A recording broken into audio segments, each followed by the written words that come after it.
xaaladda ay ku sugan tahay hooyadan Soomaaliyeed markii aan arkay waxaan isiri ma arrin laga aamusi karo fartuntan ay ku gohonye hasan faree raayan tilmaamaha iyo astaamihiisa ay muuqaal ahaanta u tilmaamaysa muddo ka badan 30 sano ayay qalbiga ku haysataa meel walbana waxa la iga soo meeshan garanayaa arrinta ku aadan AJ family bal inaan kalimo yar kooban iyo wixii aan ka ogahay iyo wixii aan ka oran karo marka bal waxaan ka iraahdo hada muuqaalkan waxaan doonayaa inaan kaga hadlo laba arrimood oo kala duwan wax marka hore bal aan fiirinaynaa xogtan hore ma u helaa hore ma u hayay haddaan hore u hayay maxaan uga aamusa arrintaasi oo cadaynteeda wadata ayaan qaybta hore kaga hadli doonaa waxaan kale oo qaybta labaad aan kaga hadli doonaa hadallada ay maamada soo jeedisay iyo xogtii aan soo aruuriyay ma isleeyihiin bal waas barbar dhigaynaa bal si aan faham uga qaadano asagoo aan qadka telefoonka kula hadlayna bal wixii aynu isnarina waan idin sheegi doonaa waxaan ku hormarayaa bal arrinta xogta maamada ay soo gudbisay goortii aan maqlay baan doonayaa bal aan idin sheego sawirkan waxaan soo geliyay 24kii October ama bishii hore 2024 maalinkii aan lahaa ninkan waan salaamaya iyo xaaskiisa maalinkii ku xigay 25kii October ama bishii 10aad ayaa message ii soo dhacay dhanka luuqa ah waxaana ii soo diray qof aan doonayo magaciisa inaan qariyo oo aan la wadaageenin maadaama message-ku ahaa message secret ah xogtaasi waxay leedahay sida soo socota ninkan AJ family information badan ayaan ka hayaa ehelkiisa saxda ah waa raxan weyn meesha uu ku dhashay iyo ehelkiisa waan kugu xiri karaa hadda ka hor bay nala soo xiriireen waana ka dhacay arrinta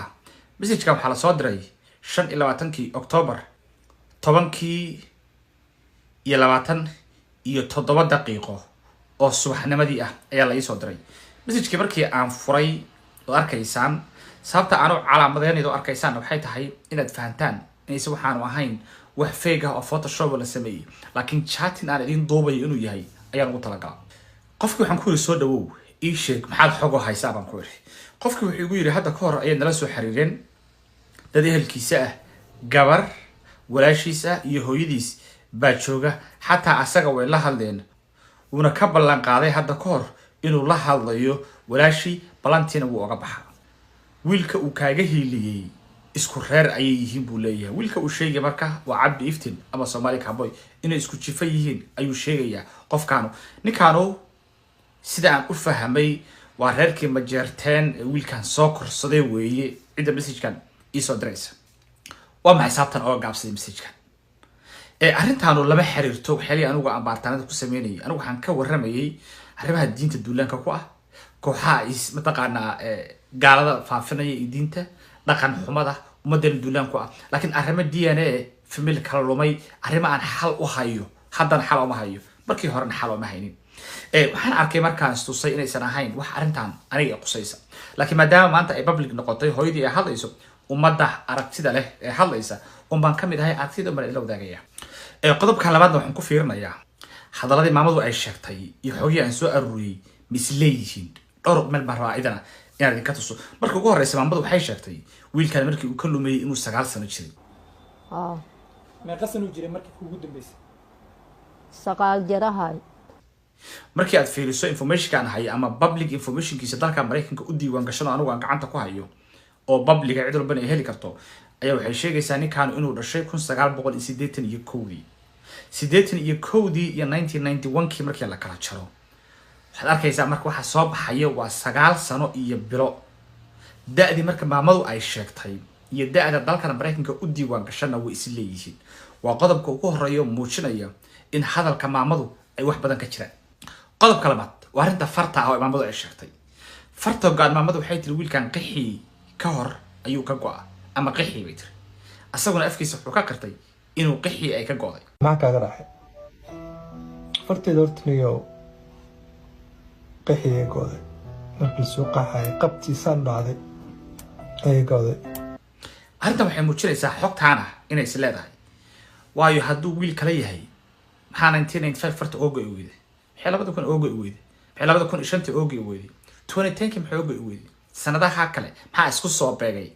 waa qodob kale oo muujinaya inay xogtaanu ay markaa is leedahay qodobka saddexaad oo muujinaya inay reerkaanu is leeyihiin aqliga markii aan ku miisaamay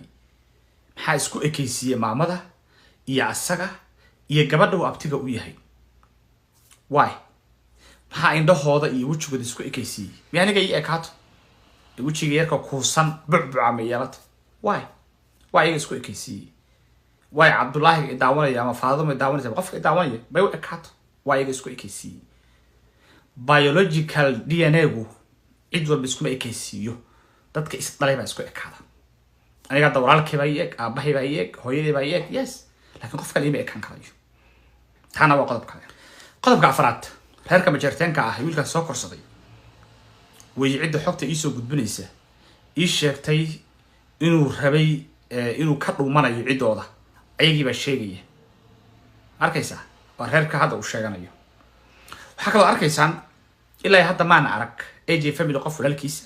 walaashiisa in adeertiisa majeerteena maanan arag way aaday inkastoo informationka public informationka dadkii uu la yimaaday qaar badan oo kamid ah aan magacyadooda intusi karo ii list gareysan oo hayo macal emailada telefoonada aan heli karayo la weydiin karayo la aruurin karayo xogta xataa laakiin ma jiro qof qaraabal ah dhaba oo walaalkiya oo aynu ognahay majeerteena ma jiro aragtideeda marka kooban iyo conclusionkeega waxaa weeye maamada wiilku way isleeyihiin waa aragtideeda aragtideedu DNA ma ahan DNA bay u baahan tahay mar anikan dhalinyarada saaka aan qadka telefoonka aan kula hadlay ayaan waxaan ka codsaday si walaalnimo oo dhalinyarnimo Soomaaliyeed inuu maamadan tixgelin siiyo uu dhageysto inay hooyadiis tahay baa laga yaabaa waxaan ku ri ilmada hooyadu cayaar ma ahan DNA iska qaad in adeero maamadaas la hadal baan ku ri wuu dhageystay wuu la hadlay dhowr daqiiqo hadlay walaalkii ma adsan tahay buu aniga marka waxay ahayd xaq ah inaan gaarsiiyo telefoonku gaarsiiyo marka labaadna ummadda aragtideeda doonaysa inay arkaan aragtideedu